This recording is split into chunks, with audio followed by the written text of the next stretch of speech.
Hello students, today we will be teach about Mendelian disorders in human. Mendelian disorders in human in class 12 standard का topic है। Class 12 standard का topic है Mendelian disorder in human। इसमें कई disorders हैं जो Mendel के law के अकॉर्डिंग जो है ह्यूमंस में कुछ डिफरेंट अमीनो अम्ल के डिफरेंट यानी कि अमीनो अम्ल के चेंज के कारण हो जाते हैं। ठीक है, उसे मेंडेलियन डिसऑर्डर्स कहते हैं। जैसे पहला है PKU, phenyl ketonuria. Phenyl ketonuria, इसमें क्या होता है? फिनाइल कीटोन्यूरिया में शॉर्ट में इसको PKU भी कहते हैं। इसमें फिनाइल एलानीन, फिनाइल एलानीन ये क्या होता है भाई? फिनाइल एलानीन होता है और ये टायरोसिन नामक एमिनो अम्ल में इसको चेंज होना होता है।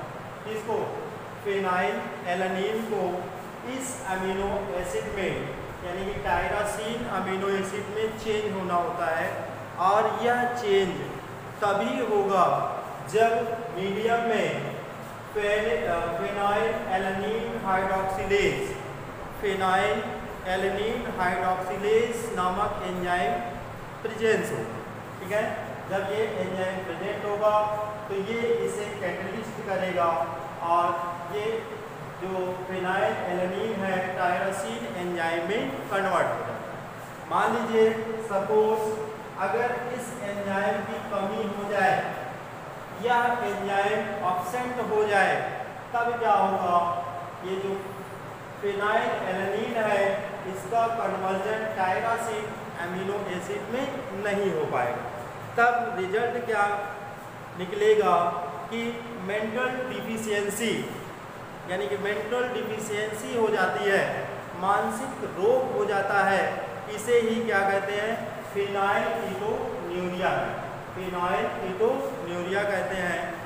इसमें इस रोग से पीड़ित व्यक्ति जो होते हैं उनका जो ब्लड होता है, ब्लड में फिनाइल एलानीन की मात्रा लगातार बढ़ने से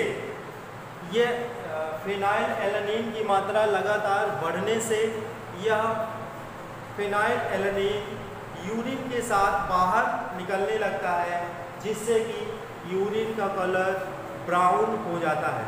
ठीक है, और इसके अलावा बॉडी के डिफरेंट टिश्यूज एंड नर्व में जमा हो जाने के कारण मेंटल डिसऑर्डर्स हो जाते हैं और मेंटल डिफिशियंसी हो जाती है। ठीक है, ये था भाई PKU यानी कि फिनाइल कीटोन्यूरिया। अब जो अगली डिसीज हम लोग पढ़ेंगे जो मेंडेलियन डिसऑर्डर के अंतर्गत आता है, सीकल सेल एनीमिया। दूसरा डिसऑर्डर हम पढ़ेंगे सीकल सेल एनीमिया। PKU ये भी इम्पॉर्टेंट है, बहुत आता है बोर्ड एग्जाम में। अब पढ़ेंगे हम sickle cell anaemia,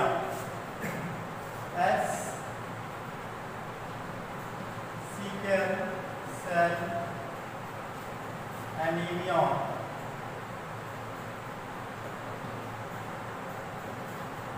sickle cell anaemia ये अब नेक्स्ट मेंडेलियन डिसऑर्डर के कारण यह डिसीज उत्पन्न होती है ह्यूमन बींग्स में। इसमें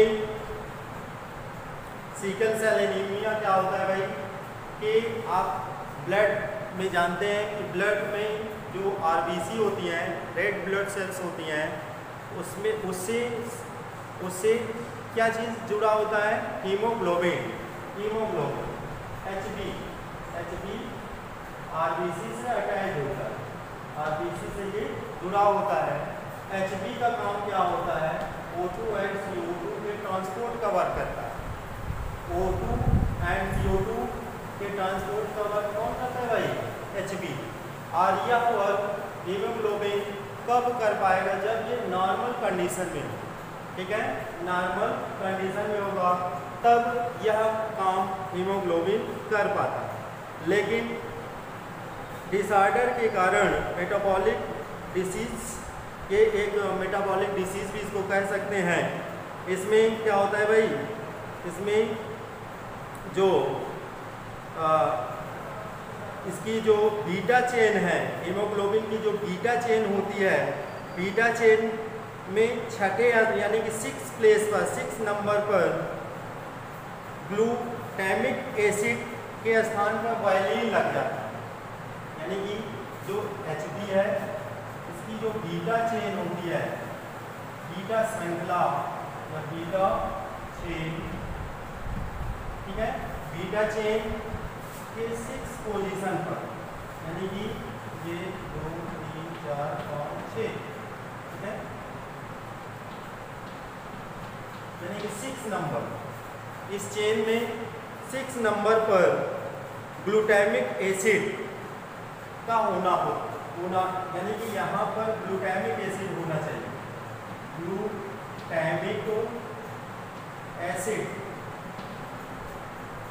ग्लूटामिक एसिड अगर है तो हमारी हीमोग्लोबिन नॉर्मल कंडीशन में होगी और ये O2 and CO2 के कैरियर का वर्क कंप्लीट करेगी। लेकिन मेटाबॉलिक डिसऑर्डर के कारण यहाँ ग्लूटामिक एसिड के स्थान पर 6 पोजीशन पर यहाँ पर एक दूसरा अमीनो एसिड जुड़ जाता है जिसे वायलिन कहते हैं। वायलिन यानी कि ग्लूटामिक एसिड के प्लेस पर वायलिन नामक अमीनो एसिड लग जाने, स्थित हो जाने के कारण जो हीमोग्लोबिन होता है उसका शेप चेंज हो जाता है। यानी कि इसके स्थान पर वायलिन के लग जाने से जो हीमोग्लोबिन है इसका शेप जो है सिकुड़ करके सीकल शेप हो जाता है। यानी कि सीकल मीन्स क्या होता है? हंसिया होता है, ठीक है, तो इसकी आकृति जो है इस तरह से हो जाती है, सीकल शेप्ड हो जाती है। और इस कंडीशन में जो हमारा हीमोग्लोबिन होता है वो O2 को O2 को जो है बाइंड नहीं कर सकता है उसको, यानी कि O2 जो है इसके चारों ओर जो है बॉन्ड बना करके अटैच हो जाते हैं हीमोग्लोबिन के। लेकिन जब ये टेढ़ा हो जाता है, सीकल शेप्ड हो जाता है, तब इस कंडीशन में O2 बाइंड नहीं हो पाते, जुड़ नहीं हो पाते हैं। तब ऐसे दशा में उस मनुष्य में HB की क्या हो जाएगी? कमी हो जाएगी और ऐसे लोगों की कुछ समय बाद डेथ हो जाती है। इस डिसीज़ को हम सीकल सेल एनीमिया कहते हैं। यानी कि इसमें ब्लड की कमी, हीमोग्लोबिन के कारण ब्लड की कमी हो जाएगी और ये घातक होता है, लीथल होता है और इस रोग से व्यक्ति की मृत्यु हो जाती है। इसको एक एग्जाम्पल के माध्यम से हम समझ सकते हैं। यानी कि एक कैरियर मेल और कैरियर फीमेल, देखिए कैसे इसकी ये इनहेरिटेड होता है, कैसे इसकी वंशागति होती है। यानी कि कैरियर मेल है, इसका मैरिज करा देंगे कैरियर फीमेल से, ठीक है, कैरियर मेल है, कैरियर फीमेल है। अब इसमें इसका जो जीनोटाइप होगा ये हीमोग्लोबिन HbS और इसका जो जीनोटाइप हो जाएगा HbS, ठीक है, ये हो गया। अब इसे गैमेट का फॉर्मेशन करेंगे, गैमेट का फॉर्मेशन करेंगे तो गैमेट बन जाएगा HbA and HbS। अब क्या होगा भाई? ये F1 हो जाएगा और इसे F2 में क्या निकलेगा?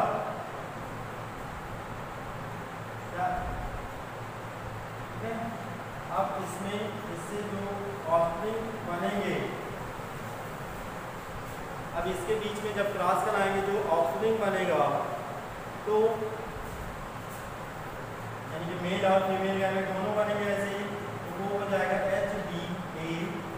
HBA हो सकता है, ठीक है। फिर HBA, HBS, HBA, HBS, ठीक है। और नेक्स्ट हो जाएगा HBS,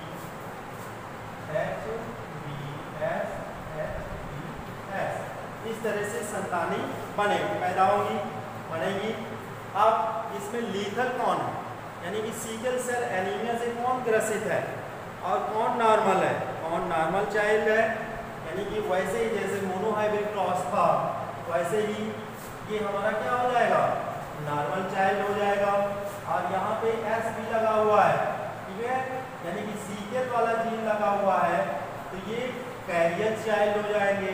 और ये क्या हो जाएगा बेटा, ये सीकल हो जाएगा, यानी कि ये सीकल सेल एनीमिया वाला बच्चा रहेगा और इसकी डेथ हो जाएगी।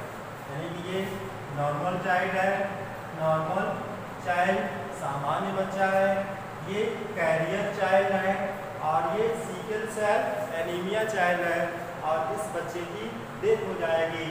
इस तरह से इस सीकल सेल एनीमिया ये मेंडेलियन डिसऑर्डर के अंतर्गत आता है और इसकी वंशागत भी मेंडल्स लॉ के अकॉर्डिंग ही होती है, ठीक है। तो अभी दो डिसऑर्डर आपने पढ़ा, एक PKU यानी कि फिनाइल कीटोन्यूरिया पढ़ा, दूसरा डिसऑर्डर आपने पढ़ा सीकल सेल एनीमिया।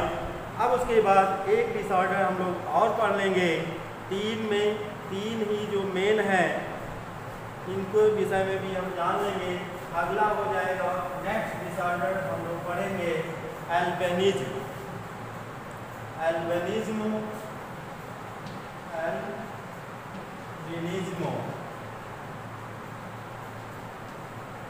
ये नेक्स्ट डिसऑर्डर है, ठीक है।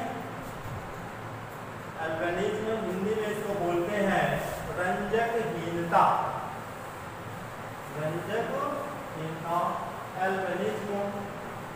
इसमें क्या होता है कि ये भी एक रेसेसिव जीन के कारण उत्पन्न होता है।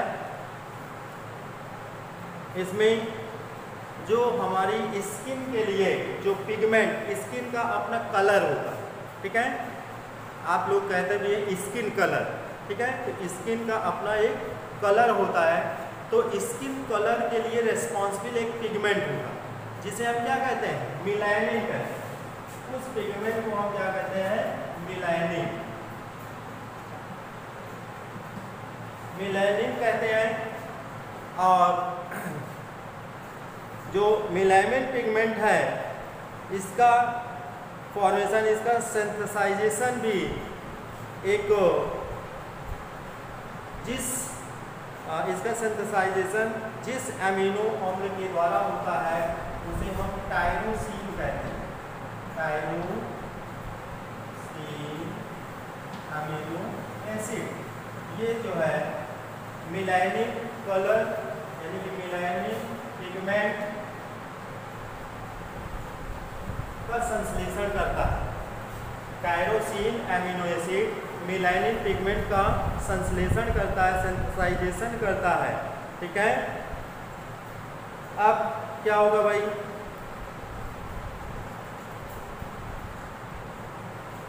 अब इसमें क्या होगा, जैसे कि इसको एक उसमें से हम समझ सकते हैं, यानी कि जैसे ये टायरोसिन है, टायरोसिन क्या है भाई, एक अमीनो एसिड है जिसके द्वारा किस चीज़ का फॉर्मेशन होना है, मिलानिन का फॉर्मेशन होता है।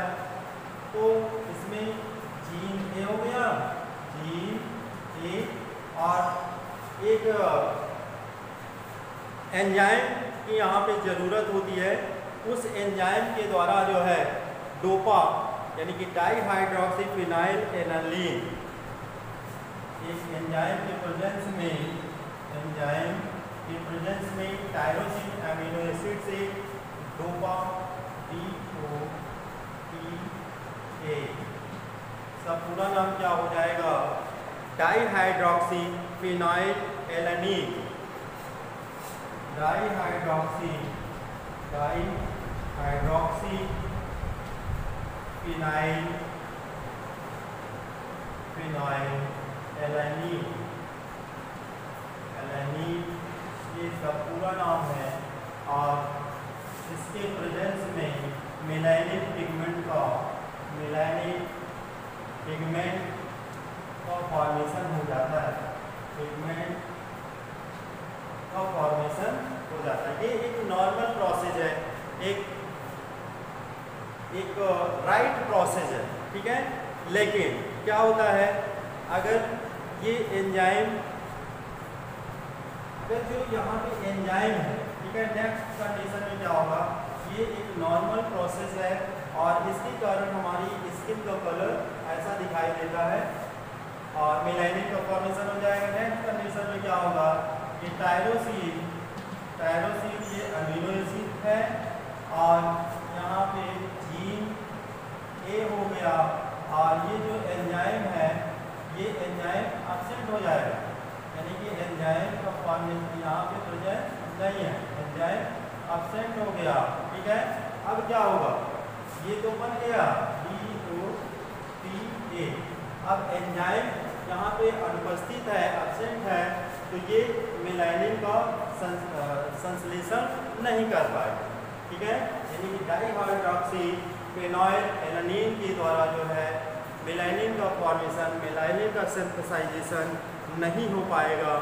अब इससे क्या होता है, इसी मेलानिन के कारण जो हमारी बरौनियाँ हैं, स्किन है, हेयर हैं, इन सभी का कलर अपना एक स्पेसिफिक टाइप का होता है। इन सब के लिए कौन रिस्पॉन्सिबल है, मेलानिन।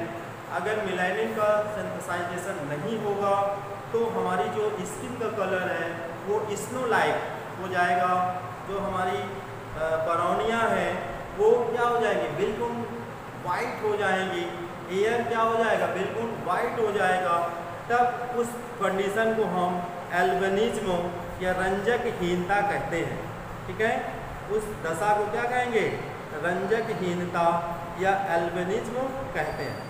इसको एक एग्जाम्पल के द्वारा हम लोग समझ सकते हैं, यानी कि किसी रंजकहीन, ये हो गया, ये इसका कॉन्सेप्ट था। आप एक एग्जाम्पल लेंगे, यानी कि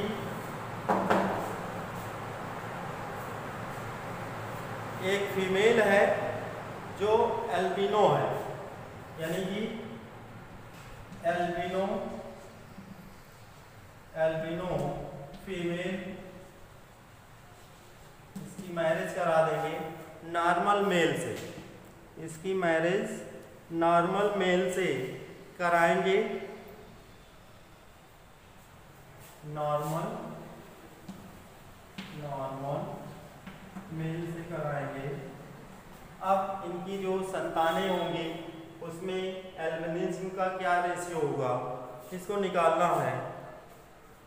तो भाई फीमेल कैसी है, एल्बिनो है, तो इसका जो जीनोटाइप हो जाएगा, क्या इसका जीनोटाइप स्मॉल ए हो जाएगा।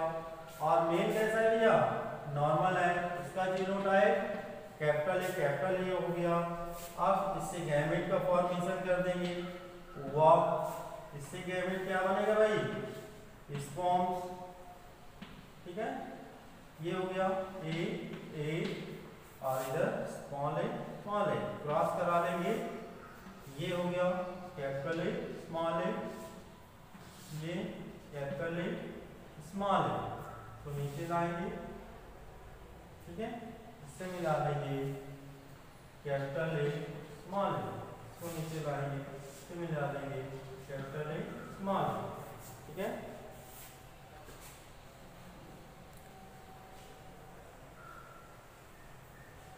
यानी कि जो F1 जनरेशन की जो संतानें होंगी वो सभी कैसी पैदा होंगी? Normal and carrier, normal and carrier, ये सभी संतानें क्या होगी? Normal and carrier. दिखाई तो देगी नॉर्मल, लेकिन वो कैरियर रहेंगे, उसमें एल्बिनो का जीन प्रेजेंस होगा। और यानी कि सभी संतानें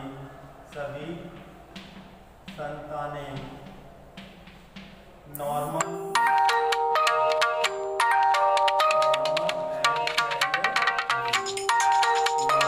एंड कैरियर होंगे।